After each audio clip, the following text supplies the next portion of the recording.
Rayalaseema special Muharram sweet మాది. Sweet చేసేకి కావాల్సిన పదార్థాలు: గోధుమ పిండి 1 కప్పు, 2 కప్పులు గోధుమ పిండి తీసుకుంటే 1 కప్పు బియ్య పిండి వేసి నూనె వేసి పిండి రెడీ చేసుకున్నాను ముద్దలాగా.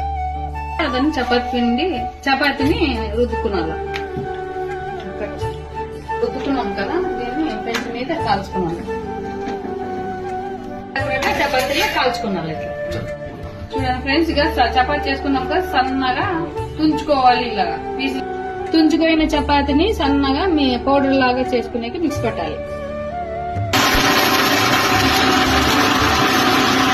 చూడండి ఫ్రెండ్స్, ఇట్లా తుంచుకున్న చపాతీని సన్నగా మిక్సీ పట్టుకున్నాము, గోళ్ళకి వేసుకున్నాము, రెడీ అయిందంట.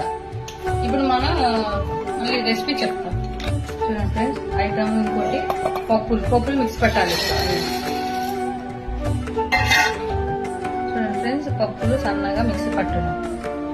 చూడండి ఫ్రెండ్స్, కొంచెం పప్పులు వేసినాం కదా, తగినంత బెల్లం, మీకు స్వీట్ ఎంత కావాలో అంత చూసి తగినంత స్వీట్ చేసుకోండి ఫ్రెండ్స్. కొంచెం పప్పులు మిక్సీ పెట్టిన పప్పుల పొడి, కొంచెం పైన పప్పులు పిండి వేస్తే మిక్సీ పెట్టి 4-5 ఇలాచుకొని దీంట్లో మిక్సీలోనే పట్టుకున్నాం. పొడి బెల్లం వేస్తే ఇట్లా పొడిలాగా అయితే దీన్ని వేసుకొని కలుపుకునేది దీనికి. చూడండి ఫ్రెండ్స్, స్వీట్ కంప్లీట్.